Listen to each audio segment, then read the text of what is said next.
Hello everyone, welcome to the Analyst by Vajiram and Ravi dated 16th August 2026, where we will try to comprehensively analyze 7 articles in 3 different sections, along with your daily mains answer writing program. In the analysis part, we will first deep dive into the Independence Day speech given by PM Modi from Red Fort. In the second article, we will have a discussion with respect to the CAG report on Green India mission that highlighted major gaps in the implementation of the program. Then in the mains value addition section, we will have a look at some of the points related to health, diabetes and hypertension burden in India. Finally, in the prelims pointer section, we will have a discussion with respect to 4 different articles from the special perspective of your UPSC prelims exam. Coming to the very first topic of today's discussion. Now, every year on 15th August, the Prime Minister speaks from one particular place, the ramparts of Red Fort. Now, why the Red Fort? Because this is not merely a monument, it has become a symbol of India's political history and the transition from colonial rule to an independent nation. In 1947, Jawaharlal Nehru delivered his historic Tryst with Destiny speech from here. Since then, the Independence Day address has evolved into more than an annual ceremonial speech. It provides a window into government's priorities, India's challenges, and vision for the future. And for this year, there is a particularly interesting civilizational connection. Now, PM Modi invoked the ancient idea of Sapt Sindhu, the 7 rivers. Which 7 rivers? Indus, Jhelum, Chenab, Ravi, Byas, Satluj, and the ancient Saraswati.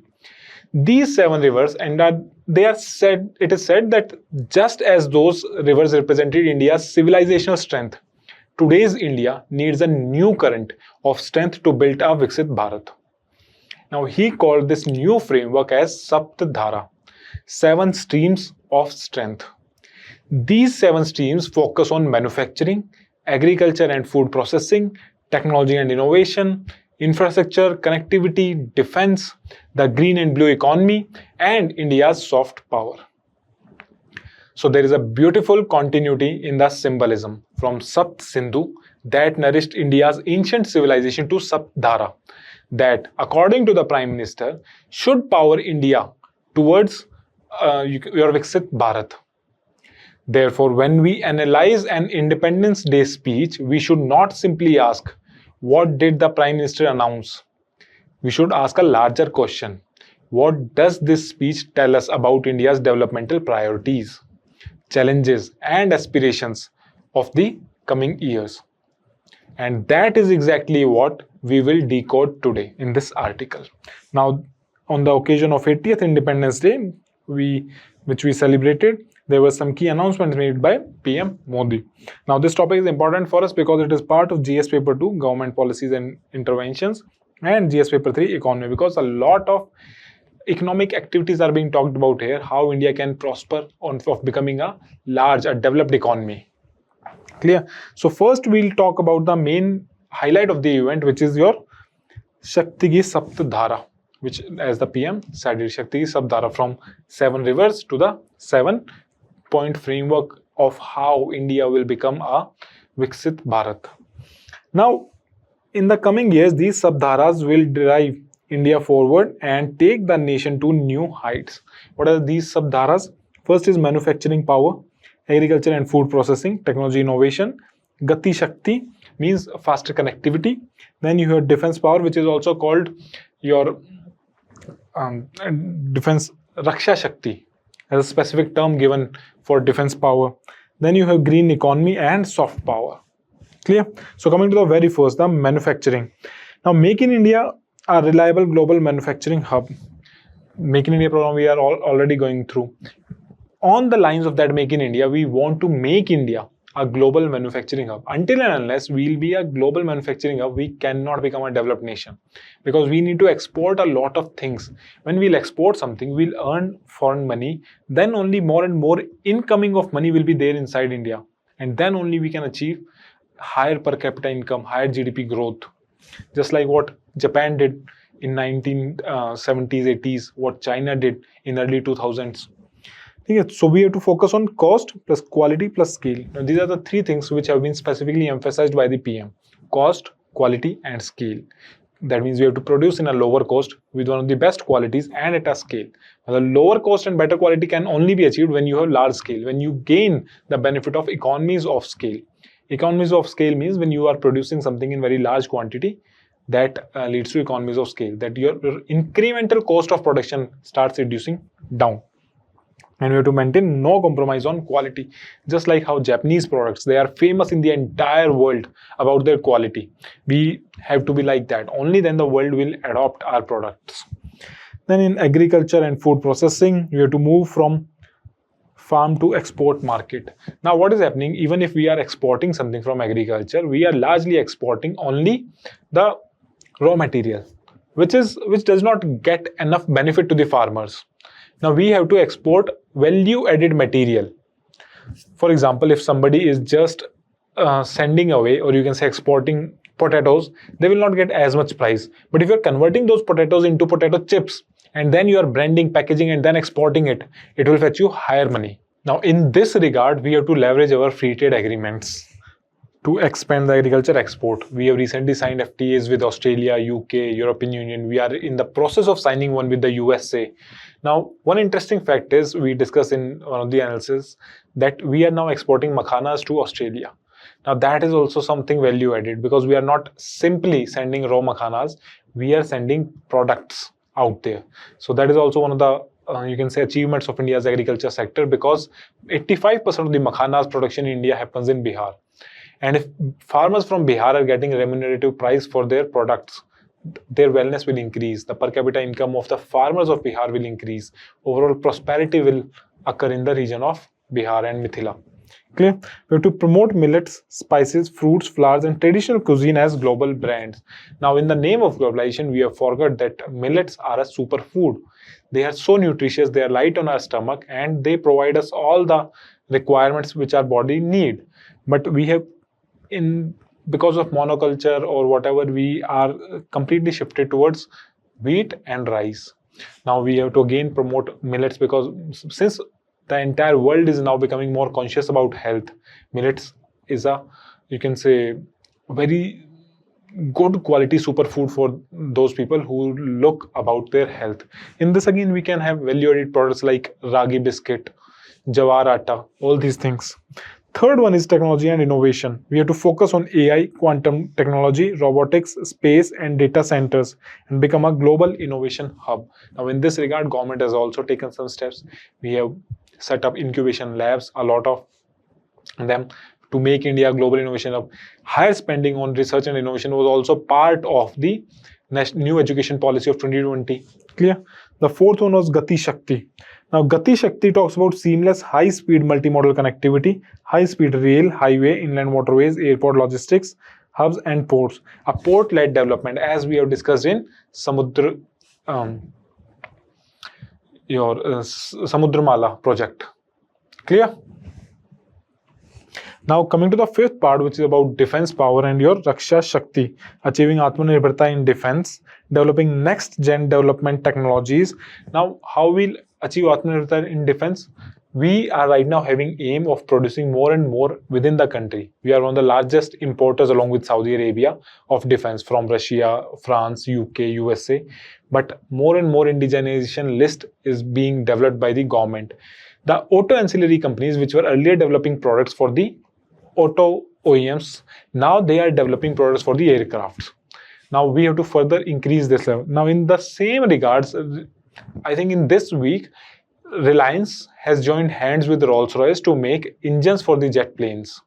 Now, Rolls-Royce is not just a car manufacturer, they also make a lot of aircraft engines. So Reliance and Rolls-Royce have joined hands to create aircraft engines in India. We have to move from being an arms importer to global supplier. Now we have a target of, or you can say we have supplied more than 50,000 crores of defense exports last year. We have exported, let's say, BrahMos to Philippines. We have exported a lot of Pinaka missile system to a lot of Southeast Asian countries. We are exporting to Africans. We are exporting to East Eurasian countries. Our Akash air defense system, indigenous missile system, all these things. Then we have talked about green and blue economy, where the focus will be on renewables, energy storage, and green manufacturing. In blue economy, focus will be on fisheries, coastal tourism, and ocean technologies. Already, your 500 gigawatts of non-fossil fuel based renewable energy is part of India's intended and determined contributions. In that regard, we have to put in a lot of focus on green energy. Also, since you must have seen in the energy crisis which happened because of the Iran-Israel war, now we know that to gain Atmanirbharta, to gain energy independence, we'll have to rely on green energy. Because we don't have petroleum, we don't have too much of coal, or you can say natural gas on our own. So what we have in abundance? The green energy in the form of solar, wind, hydro, and nuclear can also be part of it. So we have to maximize output from those non-fossil fuel based energy resources so that we can gain Atmanirbharta or energy independence. And last is India's soft power. Leverage yoga, Ayurveda, holistic healthcare, handicrafts, culture, film, VFX, animation, gaming, and digital content. For digital content, we also had Wave Summit in Bombay. Last year, this happened, Wave Summit. Now, this talked audio and visual entertainment summit. This was. So use initiatives such as Heal in India. Now, Heal in India initiative, what it is? It is a program to promote the wellness tourism in India along with your medical tourism. So recently also we got a report where a person from UK who could have spent 50-55 lakh in some surgeries, he came to India, stayed in a hotel along with all the flight expenses and medical treatment expenses. His knee replacement surgery was to happen. He spent just 20 to 24 lakhs in India along with all the expenses of staying and flight all. And if he would have stayed there in Britain, he would have spent 50-55 lakh, and there was also a waiting period of 3 years. So India is very efficient in this manner, and our doctors are no less than anybody in the entire world. Our hospital facilities like your Max, Medanta, Apollo, Fortis, all these hospitals are of top class. So we can promote a lot of medical tourism along with wellness tourism and nature-based tourism in India. Promote tourism through India's cultural and natural heritage. Clear? So what PM Modi said, isn't it time for India to take the lead on the global stage? We have the talent, we have the capabilities, a rich and long history, and deep civilizational wisdom rooted in our languages. Why can't we take advantage of all this and become a world leader? Clear? So these were Sapdharas based upon the 7 rivers, Sapt Sindhu, जिसे बोलते हैं. Clear? So now you also know the Sapt Sindhus, which are the 7 rivers. You also know the Sabdharas, what PM talked about. Now these Sabdharas can be used in a lot of places to write your answers. Moving ahead. Now what were the other highlights of PM's speech? He talked about internal security and he gave a term, Dimagi Naxals. Now, previously, the BJP government also gave a term called urban Naxals. Basically, the people who were living in urban areas who supported the Naxalite movement. Now, in yesterday's speech, PM said that India has almost eradicated the Naxalism from our country. And he said that armed Naxals are gone. Now, Dimagi Naxals remain. Those who harbor the mindset of waiting for an opportunity to wage war against the government or promote violence or all these things. They are paving the way for violence and discord. Basically, he was referring to the anti-social elements who are part of different protests, who resort to violence, who do stone pelting on the government forces, who attack the police forces and all those things. They are employing various tactics to drag society down in the wrong path. We must identify these Dimagi Naxals. We need to isolate them and align them with the nation's youth and mainstream efforts to transform the country into a developed nation. So we should identify and isolate these kind of people. This is what PM said.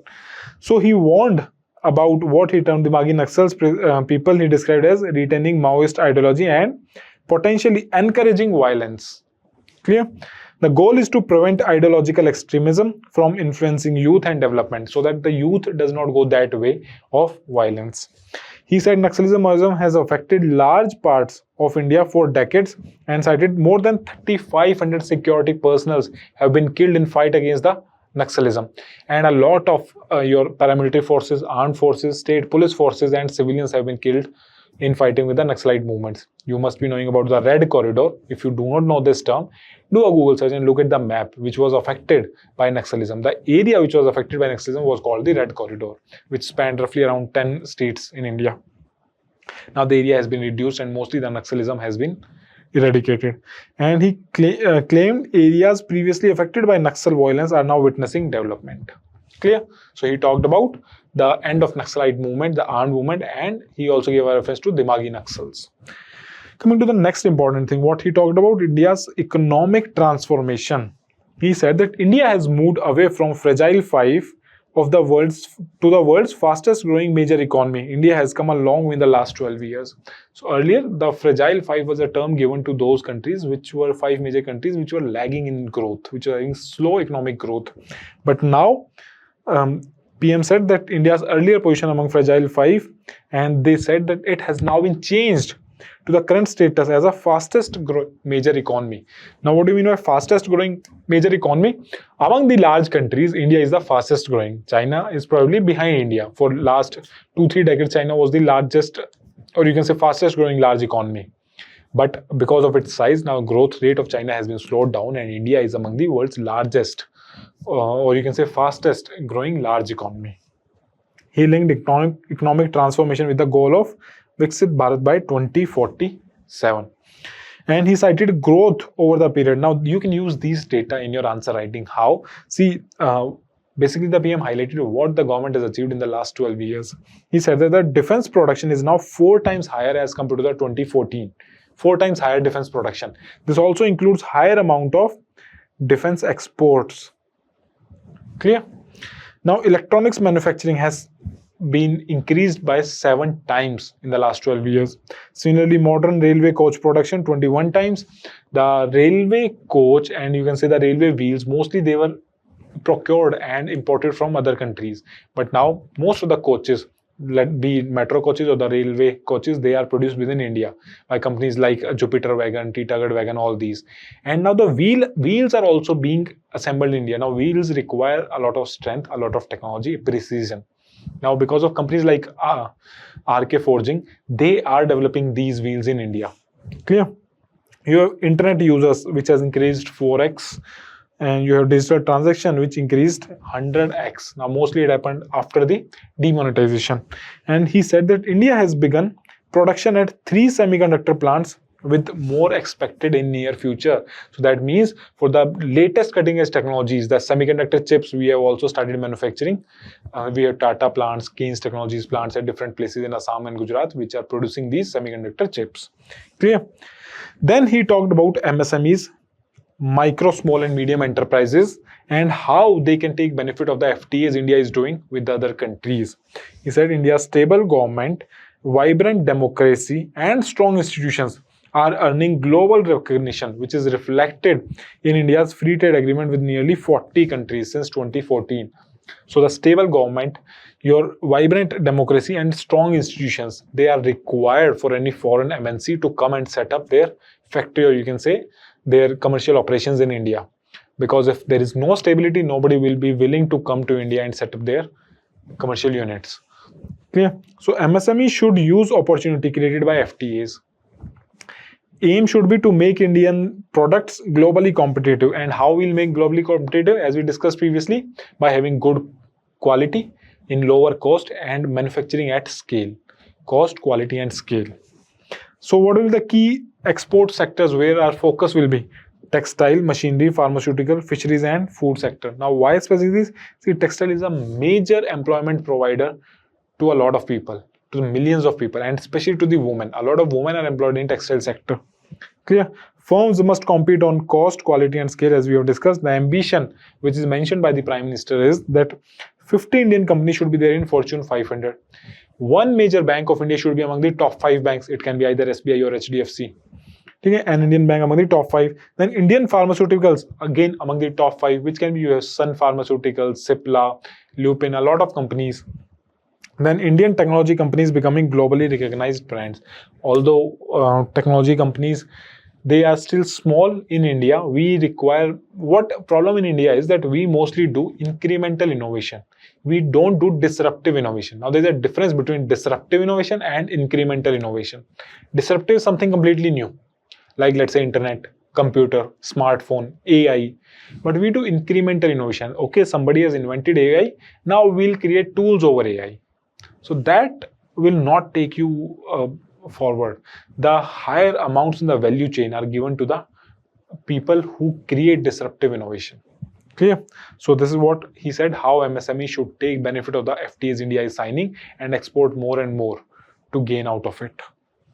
Then he talked about youth and human capital, how youth and human capital should progress ahead. He said that youth is described as both beneficiary and enabler of Viksit Bharat.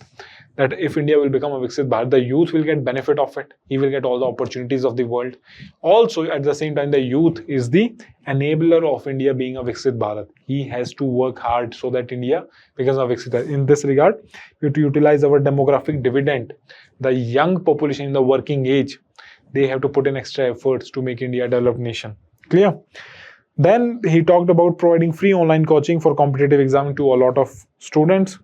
He said that he announced that for the young people of our nation, resolved to train 1 crore youth in AI skills in the next 1 year.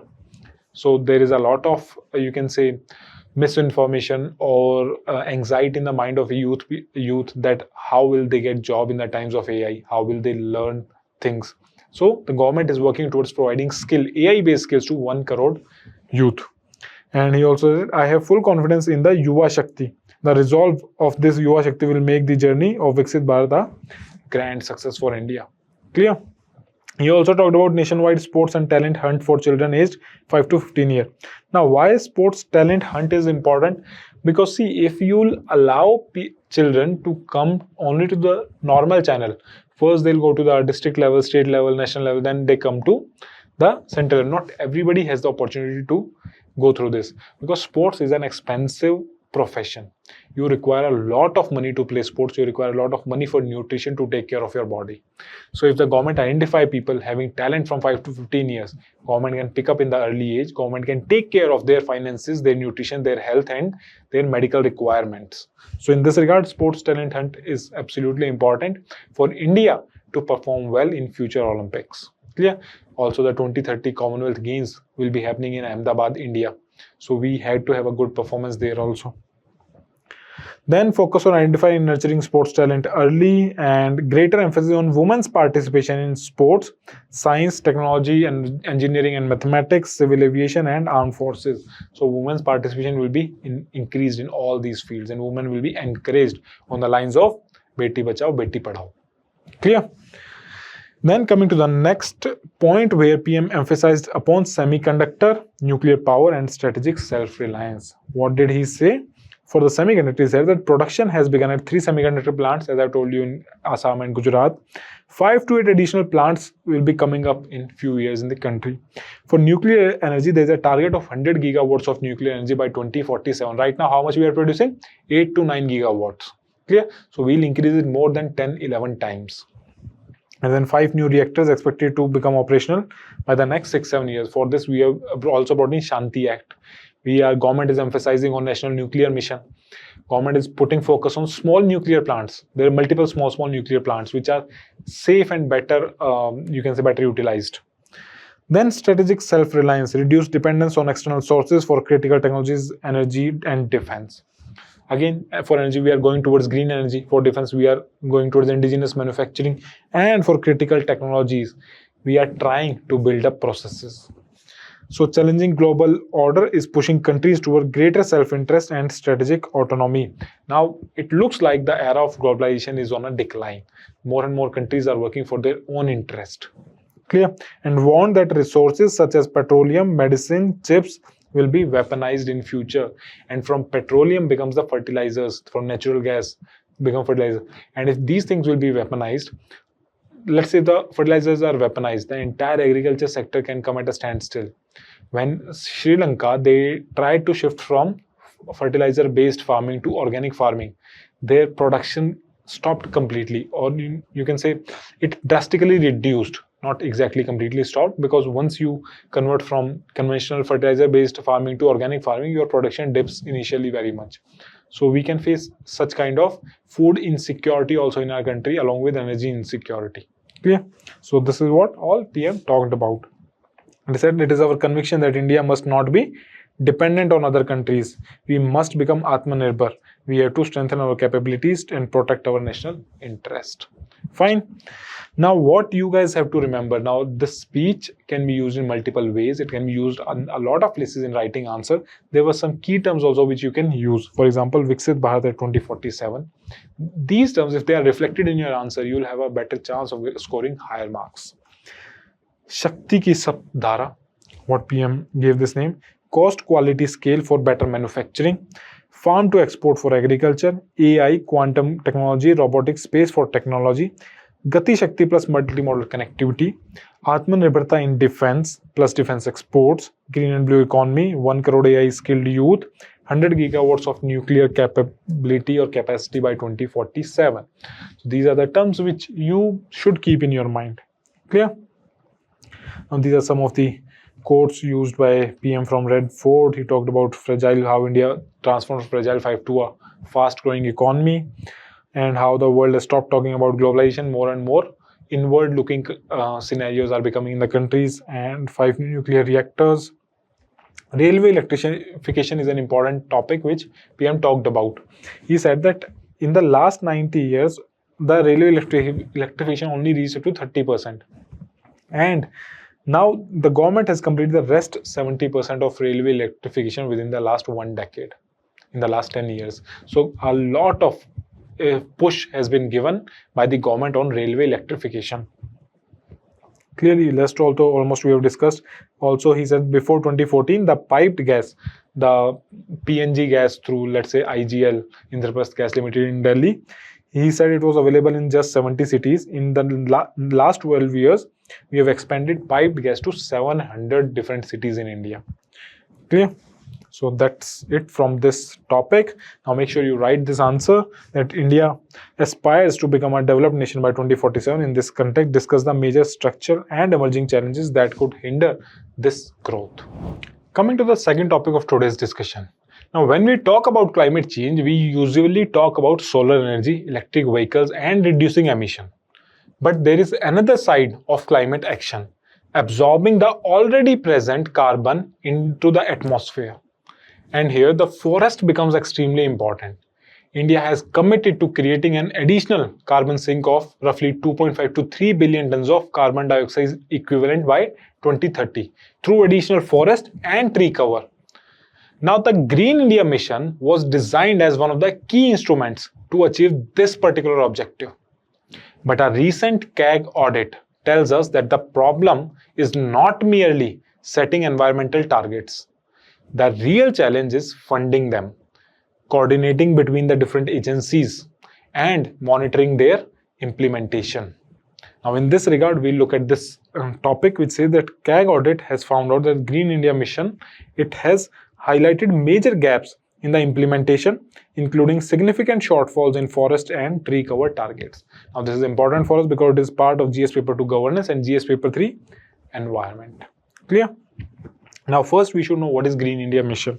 It was launched in 2014 and it was revised in 2025. So the targets for 2021 to 2030, the targets were revised.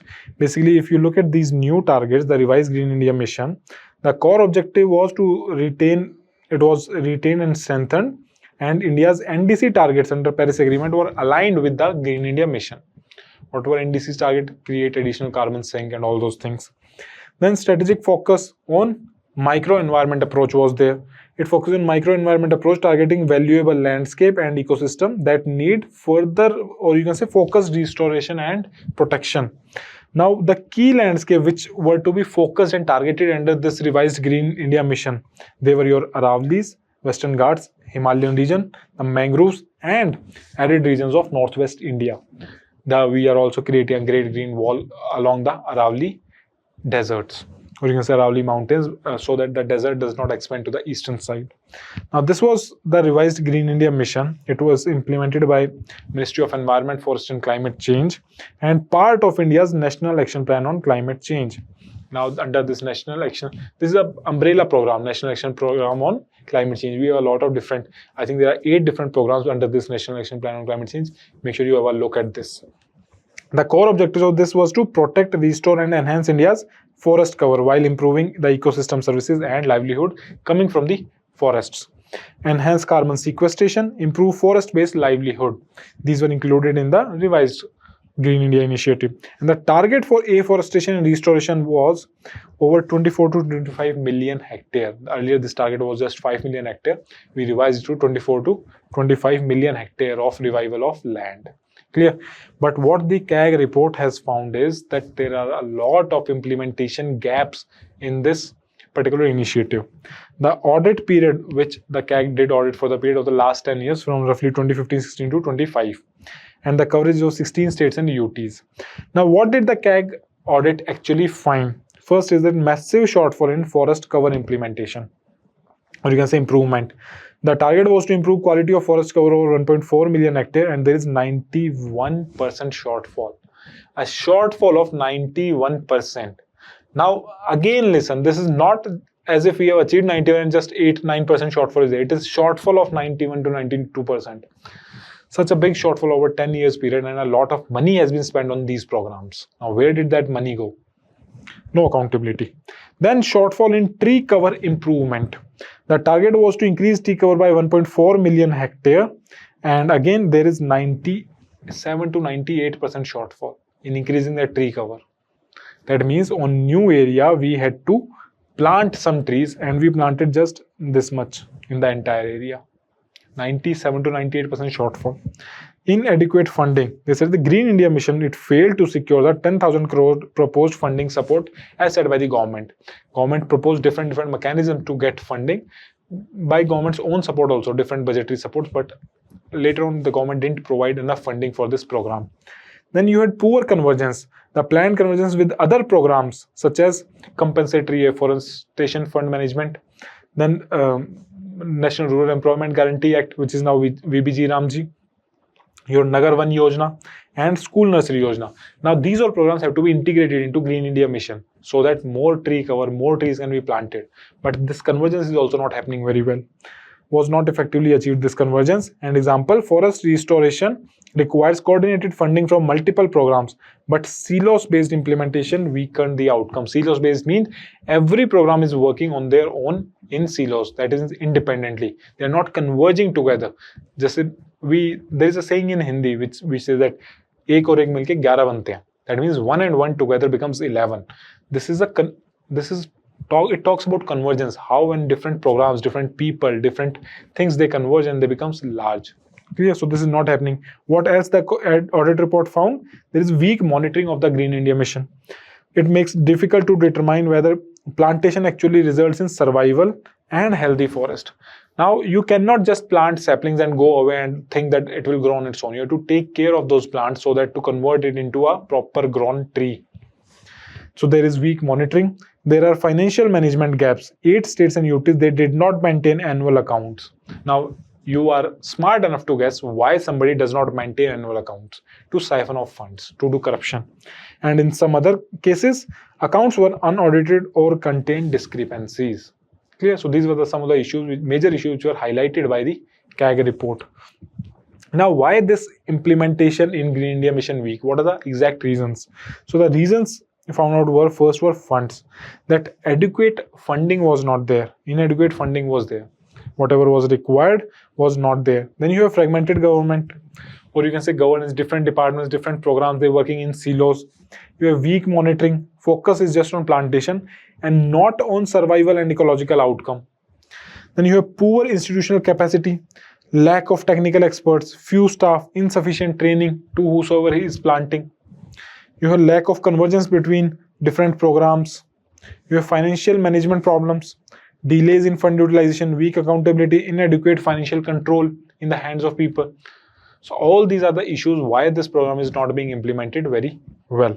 So what can be the way forward? How you can find out solution? How you can improve this program? First is strengthen the funding. Ensure predictable and adequate funding is given to a program so that it can achieve its outcome. Effective, and if let's say you don't have funding for some program, then design it in such a way that with low funding the program can be run. Why to ambitiously target higher funding if you don't have enough money for that? Then effective convergence. Integrate Green India Mission with Campa, Manrega, Nagar Van Yojana and Finance Commission grants. So different things will work together. For example, Manrega workers, which are your VBG Ramji workers, they can work on a plantation drive and then get money for that.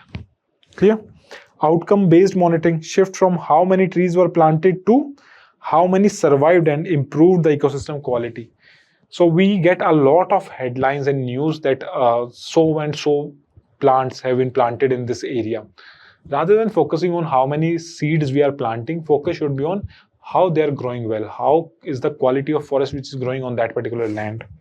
Use technology like GIS, remote sensing, satellite-based monitoring to track forest cover, tree survival, restoration quality, and carbon sequestration. All nowadays the technology is so advanced, everything can be managed by these technology. Everything can be monitored by the satellites without stepping on the ground. Then strengthen the community participation like Gram Sabha, Joint Forest Management, and Forest Department communities. The 1980 Forest Act, it talks about joint forest management for the first time. It has been 45 years from that particular act. You have to further keep on strengthening the local level people, the communities, to save the forest, to restore them. Clear? Then you move towards landscape-based restoration. Move beyond isolated plantation towards restoration of entire ecological landscape and the watershed approach. Stronger financial accountability, timely audits, just like how the CAG audit has highlighted this. Hopefully the program may be improved now in future. Similarly, you should have regular audits. Annual accounts should be maintained and transparency in utilization of the funds has to be there. Clear? So all these are the steps which we need to take care of for further to improve the implementation of not only this Green India mission but other missions also. So we cannot achieve net zero and emissions, or you can say India's INDC targets, until unless we will focus on sequestration also. Just adopting solar energy, EVs and other technology will not work. We'll also have to focus on reducing carbon which is already present in the atmosphere. Clear? So these are some of the steps for that. Now make sure you write this answer. The CAG audit of the Green India Mission highlights gaps between India's climate commitments and their implementation on the ground. Examine the major challenges affecting the mission and suggest measures to improve its effectiveness. Coming to the mains value addition section, here was an article in Indian Express which says that 1 in 20 adults from Delhi NCR have both high sugar and high blood pressure, which is also called hypertension. Now, the combination of having high blood pressure and high sugar is a deadly combination. It leads to even more non-communicable diseases in future. Clear?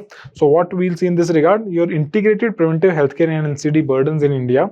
It can be used in GS paper 2 of public healthcare and government initiatives, GS paper 3 demographic transition, human capital, preventive healthcare, essays and all those things. Now what you need to know in this particular article is that 1 in 20, roughly 5% of Delhi's NCR adults have both diabetes and hypertension, which is high BP, and the number rises to 17% at the age of 70. So that means 1 in 5, roughly 17% of adults, or you can say senior citizens, they have both hypertension and diabetes. They increase your medical cost, they increase your healthcare expenditure, they decrease the savings of a family. So this is and these high sugar, high blood weight, these are lifestyle diseases which can be cured, which can be prevented at the first step if proper, you can say identification and lifestyle changes can be done. Diabetics are 4 times more likely to have hypertension. Similarly, hypertensive people, they are 2.5x more likely to have diabetes. So it is a loop. If you have high BP, chances are you will get high sugar. If you have high sugar, chances are you will get high BP also, higher chances. So if somebody has these problems, if they do not take preventive steps, these will keep on compounding, these will keep on increasing.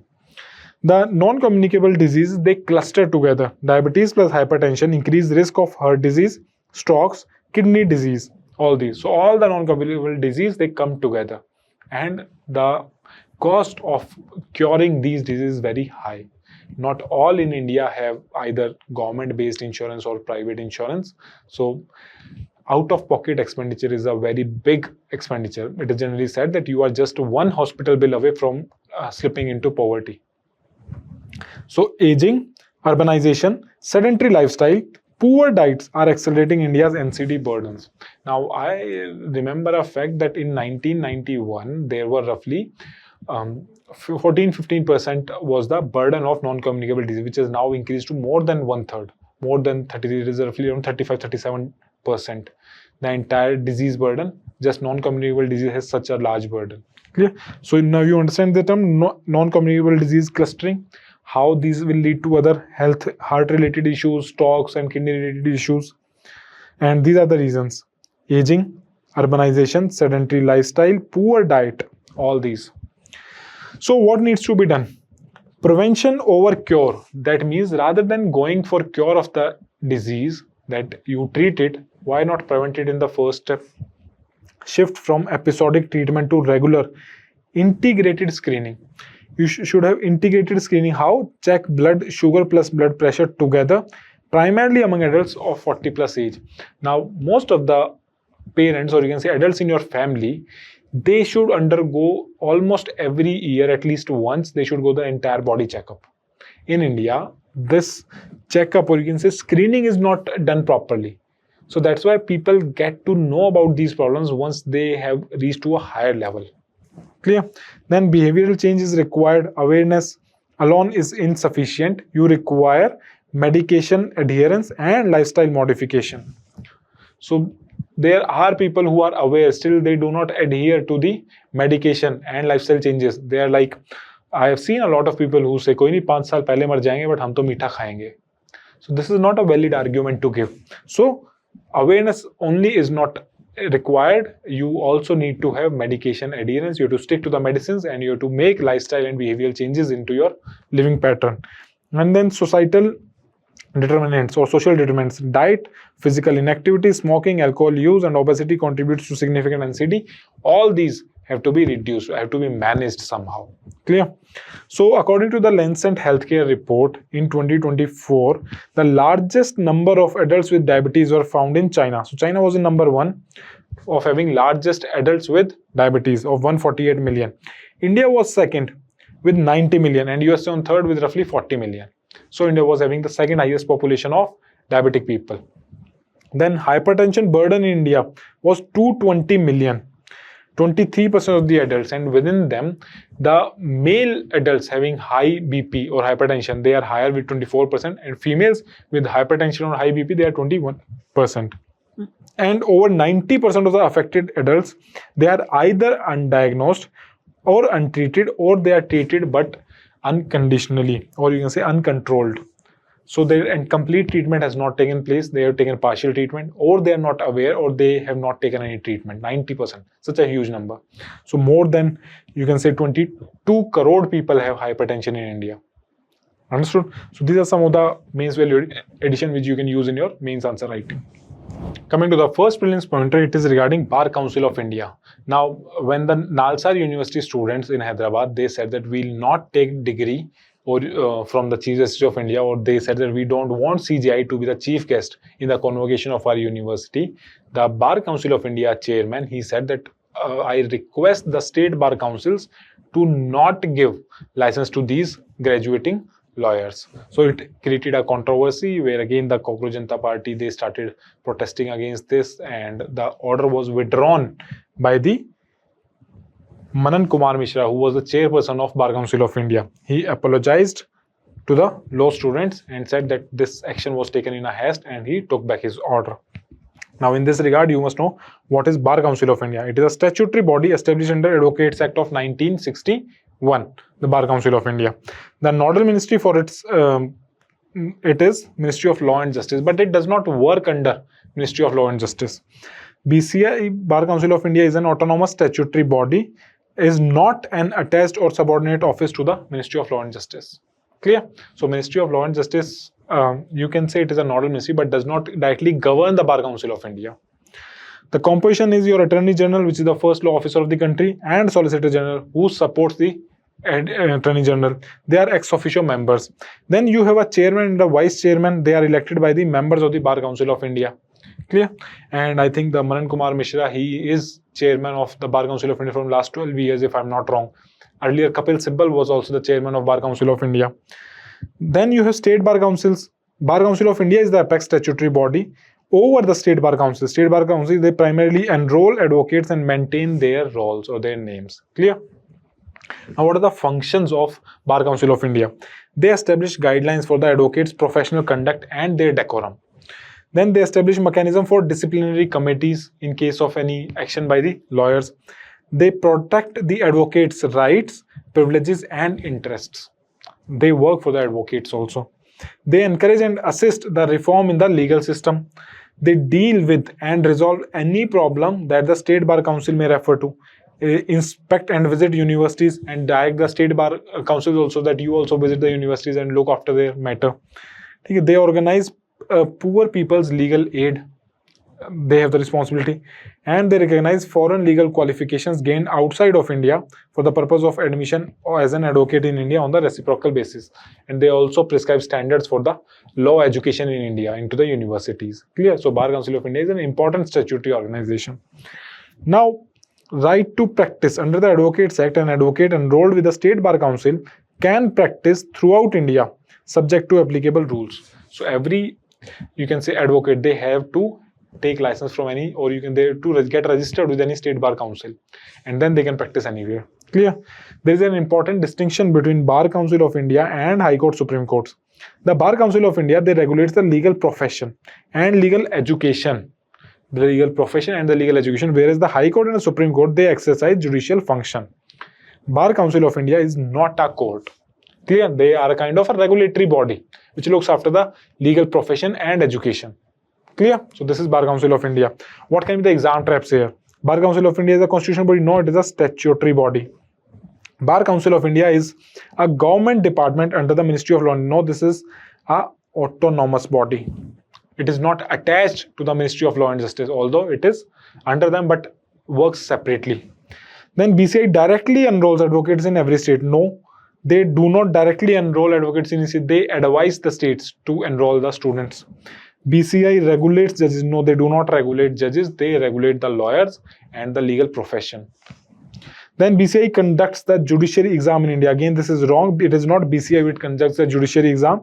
The judiciary exams are conducted by State Public Service Commissions plus state high courts. Clear? So it is not done by Bar Council of India. So these can be some of the exam traps. Coming to the next prelims pointer, it is regarding the Red Fort. Now PM gave a speech from Red Fort. You must know what is Red Fort, its quality. It is also a UNESCO heritage site. So anyway, it is important for our art and architecture part. Clear? So Red Fort, which is also known as Lal Qila, it is situated in Old Delhi in front of Chandni Chowk, and it is on the banks of Yamuna River. On one side, in front of it, it is your Chandni Chowk, and on the back side, it is the Yamuna River, which is flowing there. It was built by Mughal Emperor Shah Jahan. Shah Jahan, the same person who built Taj Mahal also. Clear? And the construction began in 1638, which was largely completed in 1648 within 10 years. And originally it was called Qila-e-Mubarak. Qila-e-Mubarak, the auspicious fort. Clear? So why did the Mughal Emperor Shah Jahan built this fort or this complex? It was to serve as the main residence and administrative center of the Mughal Empire. And after Shah Jahan shifted the capital from Agra to Shahjahanabad. Now, Akbar had its capital at Agra. Later on, Shah Jahan shifted the capital from Agra to Shahjahanabad. Shahjahanabad is part of Delhi.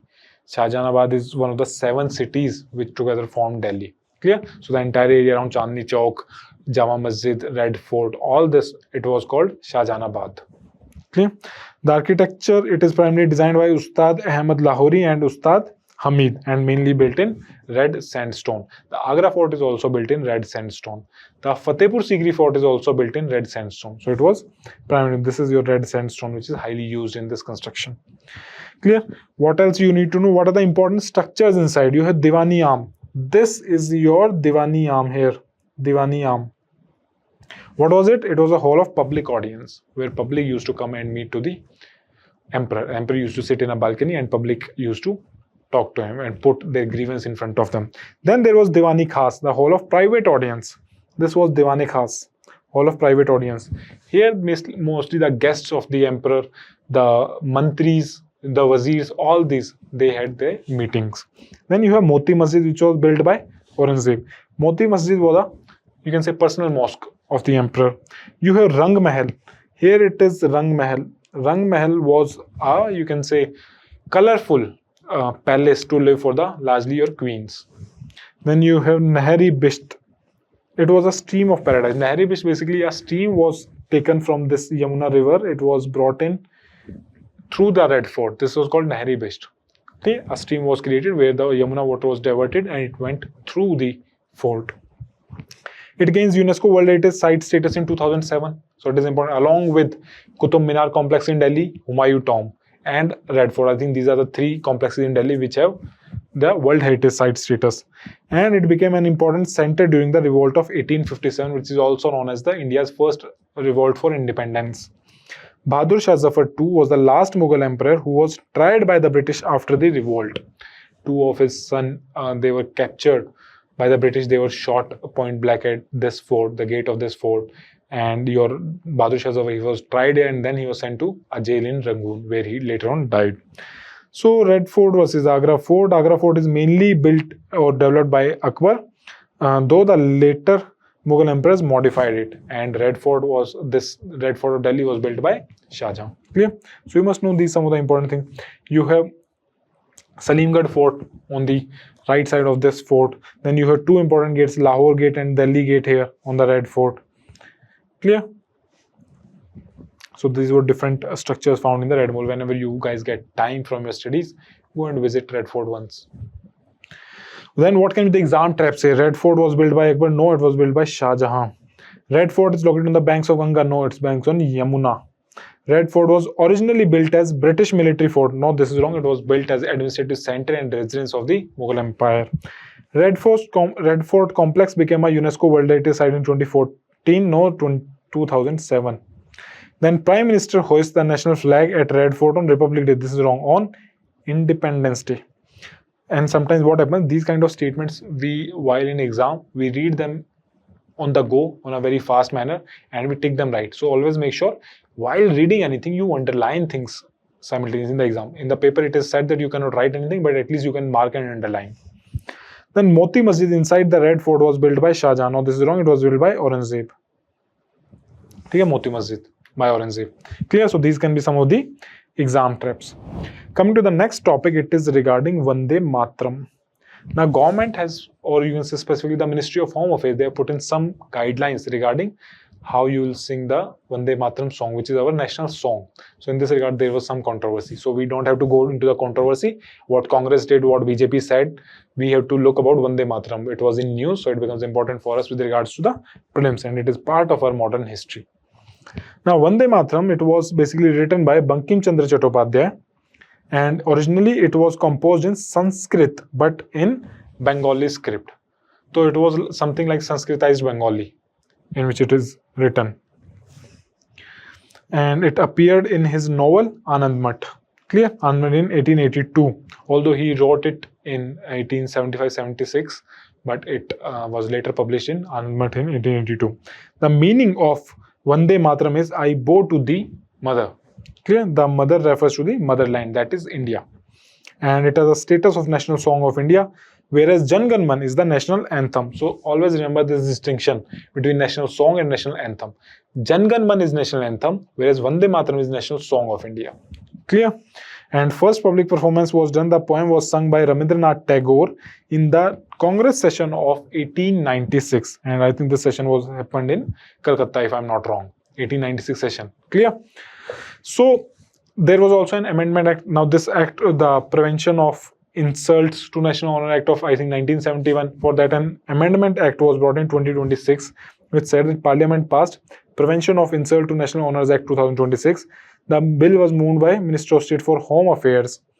It amends or modifies the Prevention of Insult to National Honor Act 1971 and grants Vande Mataram the same statutory protection as national anthem Jan Gan Man.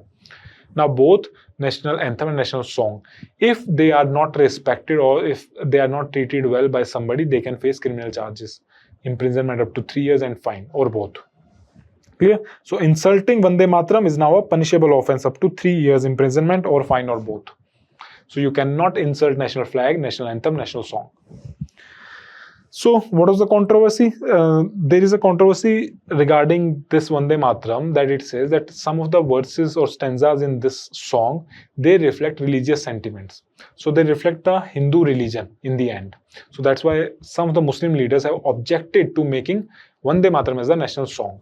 So what happened? Some later stanzas, they contain Hindu religious imagery, leading to objections from some Muslim leaders. So what happened? The Constituent Assembly, the parliament of that time, just after independence, they therefore accorded national song status specific to the just first two stanzas. So the entire song is not given the national song status. Only the first two stanzas, or you can say first two paragraphs, have been given the status of national song. Now, this is an important distinction. Se yaad rakhna. Now, National Song Declaration on 24th January 1950, the Constituent Assembly accorded Vande Mataram as the national song, while Jan Gan Man was adopted as national anthem. Both were adopted on the same day. Now, one important thing which you will see in your Constitution, Article 51A, which talks about fundamental duties of every citizen. It is further subclause A, 51A subclause A, which says that to abide by the Constitution and respect its ideals and institutions, the national flag and the national anthem. Now you see, national song is not mentioned here in the Constitution. Although at that time it was not mentioned national song, but now through this Amendment Act, Prevention of Insult to National Symbols, now what happens? The national song also has same stature as to national anthem. So you cannot insult national song. But if, let's say, tomorrow a question comes in your exam that Article 51A mentions about both national song and national anthem, then it will be wrong. It mentions only about national anthem and not about national song. Clear? So when this Amendment Act came, this Vande Mataram, this song, basically the guidelines said that it should be sung or played before the national anthem when both are performed in an event. So first Vande Mataram will be sung, then national anthem will be sung in the end. The audience must stand at attention when the official version will be there. Around 3 minutes and 10 seconds is played. So the official version is 3 minutes and 10 seconds. Now UPSC can ask these questions. Now I remember in 2023 UPSC asked a question about the dimensions of the flag. Now, it was not expected that UPSC asks such factual questions, but they have asked. So, because of a lot of controversy, they can ask about Vande Mataram also. And they can ask about the timings, your 3 minutes and 10 seconds. So, remember this timing. Clear? So, standing is not required if it is played or as part of a newsreel or a documentary. Then standing is not required. And it became a tableau celebration was done on 150 years of Vande Mataram. It was created by Bankim Chandra Chattopadhyay in 1875, and in 2025 it completed 150 years. Okay? So that's it. What can be the exam traps here? The Vande Mataram was written by Rabindranath Tagore. Now this is wrong. Rabindranath Tagore was the first person to publicly sing it in 1896 session of Indian National Congress. It was officially written in Hindi. No, it was written in Bengali. It was first sung in 1905 Congress session. Now this is wrong. It was sung in 1896 Calcutta. In 1905, you can say Congress session, or at the time of Swadeshi Andolan, it became very popular. At that time, a lot of people, they started sung Vande Mataram. It popularized at that time in 1905-1906 when Bengal was partitioned and the Swadeshi Andolan was there. Clear? And Vande Mataram is India's national anthem. No, it is India's national song. All 6 stanzas are the ones accorded national song status. No. So, not all 6, just 2 stanzas in the starting, they have been given the status of national song. This is important. Clear? So, these can be some of the exam terms. Now, coming to the last topic of today's discussion, it is regarding the earthquake which struck off the coast of Indonesia. Clear? 47 people have been killed till now in this 7.7 magnitude earthquake, which is a very, you can say, large scale. Now, what we need to remember is why Indonesia is highly prone to these earthquakes. A magnitude of 7.7 earthquake struck off the coast of Flores Island in East Nusa Tenggara. Clear? This is part of Indonesia, killing 47 people. The shallow offshore earthquake triggered a tsunami warning. Now, because it was a shallow and offshore, that is, it was underneath the ocean, it triggered a tsunami. However, the good part was that the tsunami waves were not as strong. They were just 1 meter high, so it was easily, you can say, it did not create enough damage. Now, Indonesia lies along the Pacific Ring of Fire where several tectonic plates interact.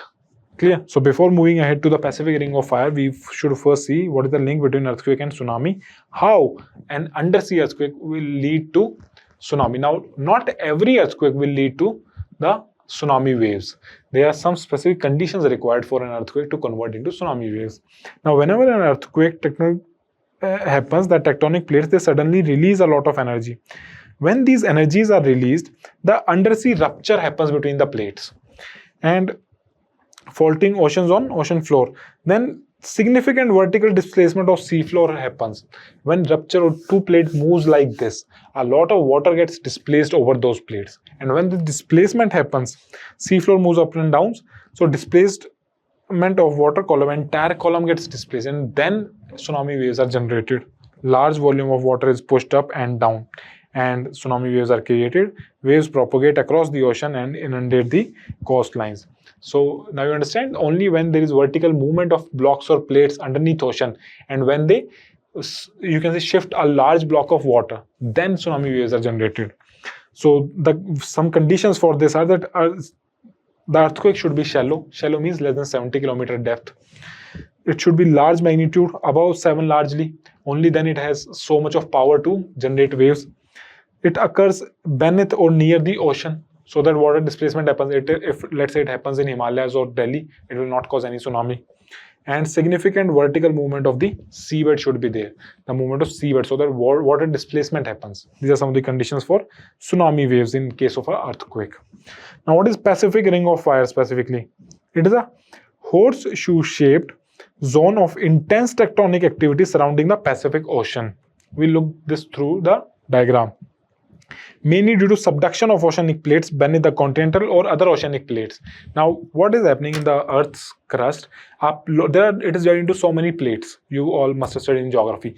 These plates are moving towards each other or away from each other. When they're moving towards each other in the convergence zones, this is one plate, this is other. Let's say this is Pacific plate, this is Asian plate. This plate, when it hits, it subsides under the continental plate. Generally, the ocean plate is denser and the continental plate is lighter. So continental plate remains on top, and oceanic plate, when it comes and strikes, it subsides like this. Subduction happens. And when the subduction, a lot of friction happens like this. And when this friction happens, this is called Benioff-Wadati zone. When this friction happens, it generates stress and you can say shock waves, which are called earthquake. Clear? So because of rubbing of these plates, subduction of one plate underneath another, these earthquakes are caused. Now, 75% of world's active volcanoes lie on the Pacific Ring of Fire, and 90% of Earth's earthquake, they come only in this region. So this is highly prone to disaster. Clear? This is your Pacific Ring of Fire, starting right from South America to North America, Eurasian plate, and the Indo-Austral plate. Now, what happens here? This South American plate, this is moving like this towards the Pacific plate. Clear? So convergence between two plates is happening along this border. This is convergence border. And when convergence happens, one plate subducts. And when this South American plate is moving, it will go above this. The Pacific plate will subduct. It will create, you can say, your earthquake, volcanism, and tsunami waves. Similarly, the North American plate, this is also moving thisward, the northwestern side. This entire Pacific plate, this is also moving towards this direction. Clear? This Pacific plate is also moving in this direction. So this is the entire movement of the plate. So this is the area around Asia where a lot of earthquake volcanism happens. Now Indonesia, this particular area is also part of the Pacific Ring of Fire. Now this looks like a ring, complete ring in the Pacific. That's why the name is Pacific Ring of Fire. And why Ring of Fire? Because of volcanism. Clear? So Ring of Fire is 40,000 kilometers horseshoe-shaped zone around the Pacific Ocean, where most of the world's earthquake and volcanic eruptions occur, caused by movement of tectonic plates. Now all these triangles, red triangles, show active volcanoes. The black line shows the convergent boundaries, the subduction zones. And then you have transform boundaries somewhere. Transform boundaries largely here. This is your transform boundaries here. Transform when two plates move like this, side by side. And then your green plate or divergent, this is the divergent boundary, where the plates are moving away from each other. Okay, all these are your geographical terms, which will be important for you guys. So this is Pacific Ring of Fire. So you have Japanese islands here. How Japanese islands are created? Again, there were OO collision, ocean-ocean collision. When one plate subducted under the other plate in OO collision, a lot of volcanic eruptions happened then like this, and these volcanic archipelagos were created, the volcanic islands, which are today the Japanese islands. Fine. Again, here you have Indian plate or Indo-Austral plate, which is moving like this towards the Philippines plate or Eurasian plate. That's why subduction happens there along the Indonesia border, and you have earthquakes there. Clear? So this was Pacific Ring of Fire. Now, what can the exam test? Pacific Ring of Fire is found mainly around the Atlantic Ocean. No, it is formed around Pacific Ocean. Clear? It is caused by volcanic activity. No, it is not caused by volcanic activity is a consequence of it. It is caused by movement of plates and convergence of plate boundaries. India is part of Pacific Ring of Fire. No, India is not part of it. India is away from it. The Ring of Fire contains about 60% of the world's earthquake. No, it contains roughly around 90% of world's earthquake. Clear? All volcanoes along the Ring of Fire are located on land. No, this is again wrong. Not all. They are located in oceans also. They are underneath oceans also. Underneath oceans also. Some volcanoes do not even come to the surface of the water. Clear? So these can be some of the exam traps. Now make sure you guys write the answer, and I'll see you again in the next test discussion. All the best, guys.